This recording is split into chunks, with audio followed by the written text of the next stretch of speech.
Hello everyone, how are you doing? This is MD Tech here with another quick tutorial. In today's video, I'm going to show you guys how to hopefully resolve if you're getting an error with the failure to configure Windows updates and your computer is going to revert back to changes. So this should hopefully be a fairly straightforward tutorial for you guys, and without further ado, let's jump right into it. And we're going to start by opening up the start menu here, and you want to type in services.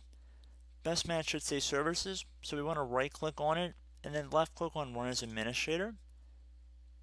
And by the way, if you receive any user account control windows, I would highly suggest clicking on OK. And now that we're on this screen that looks like this, you want to go to where it says Background Intelligent Transfer Service.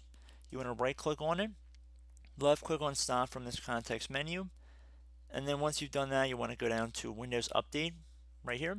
And in my case, I've already disabled it, but if it wasn't currently running, you want to select the stop value here as well. Now the reason why we're stopping is because we're going to be clearing the Windows Update cache in a couple moments here. What we're doing is not disabling Windows Update permanently, and we're not removing any previously installed updates. We're just going to be clearing some messed up files that could have been creating your issue.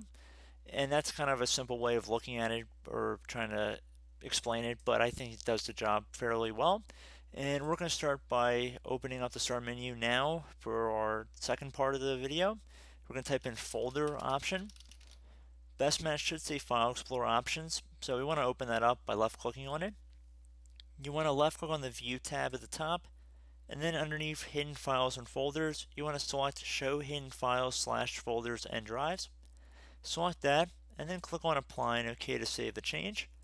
Once you've done that, you want to restart your computer. Once you restart your computer, I'd recommend attempting to updating your version of Windows again, and hopefully that will resolve the problem.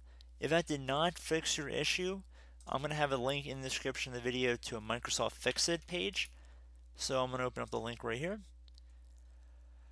And depending on what version of Windows you're running, there's going to be a slightly different version. I'm going to select the one for Windows 10, which is the first link here, at least at the time of this recording, and then I'm going to open up the file, the Windows Fix-It utility. It should say Troubleshoot and Help Prevent Computer Problems. Select Next, and it might look a little different depending on what version of the utility you're running, and I would recommend trying troubleshooting as an administrator. Selecting Next again.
Okay, so you can see it comes back with a recommended fix here, which is just basically to download and install pending updates.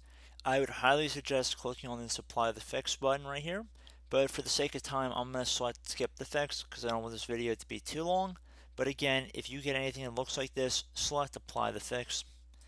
So I'm going to just skip it, see if anything else comes up here, because this process could definitely take a good amount of time. So definitely a bit of your day or a couple hours at least to resolving this issue, because you're likely going to have to install updates at the end of this process.